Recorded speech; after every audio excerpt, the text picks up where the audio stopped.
So guys, what a better way to start this new Star Cafe season than by hosting Eli Ben Sasson, co-inventor of the Stark ZK proofs, CEO of Starkware, and board member of the Starknet Foundation. At the Bitcoin conference in San Jose, I got off the podium and core developers came up and said, when is the code ready? We want to start using it tomorrow. And I felt something very deeply in my heart that there's something here. And this set me on the path of looking at proofs and blockchains. And I would say it's the moment that, the academic and theoretical work of ZK started going towards blockchain. Now everyone is doing right. Everyone agrees that ZK-Rollups and ZK technology is the way to scale blockchain, and it is the best way, and it works really well.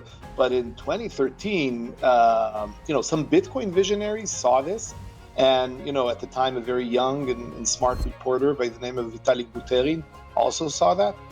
It was before the Ethereum days, but everyone else was very dubious.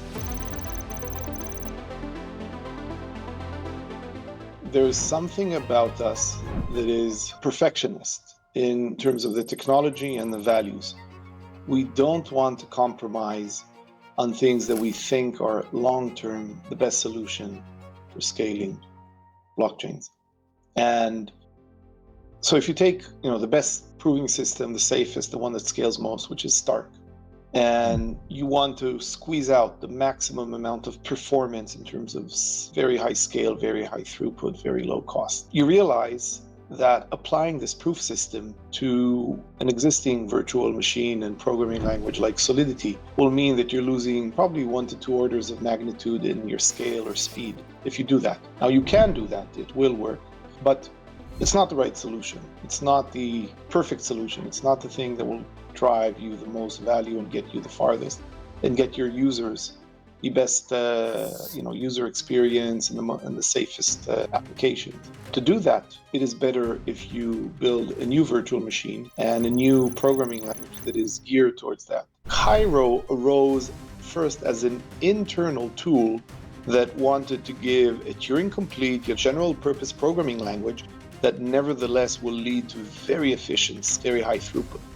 So we used it initially internally to build the StarkX system, which was the first validity rollup on Ethereum, and a very successful one in terms of any metric you pick. The StarkX systems have settled over $1.2 trillion, hundreds of millions of transactions, saving more than $1 billion of fees to the customers of those systems, speeding up or reducing the cost of transactions by a factor of 20,000 on top of Ethereum. So this is an amazing technological achievement, and I think to a large extent the existence of ZK-Rollups, the reason that Polygon said, we're all in on ZK, all of the other L2s, it's really the success of the StarkX system written in Cairo, demonstrating what kind of scale you can get from doing such things that led the path. So Cairo was built as an internal tool that was used to build very efficient scaling systems. And then we realized that we must make it available to all developers in the world. And the best way to do it would be through the Starknet open platform, which is a layer 2, permissionless, like Ethereum, open to all. You would want the bank to demonstrate its integrity to the public, not saying, oh, don't worry, there's some auditor that will look at it. No, but rather saying, we will generate periodically, like every day or every hour, a Stark proof that all of our transactions were carried out according to this program, and you and I will verify that thing on our smartphone in, less than a second. And this should be the standard that should apply to all things of value, to all social functions, because that is the only path that I see viable in the days of the internet for us to get back and own our life, own our actions, own our assets. Right now, we don't own them. There are big corporations and government entities that own them. They allow us access to them, and they can censor us and kick us away, and then suddenly we lose all access to our assets. We don't own them. We don't own them. We don't own them.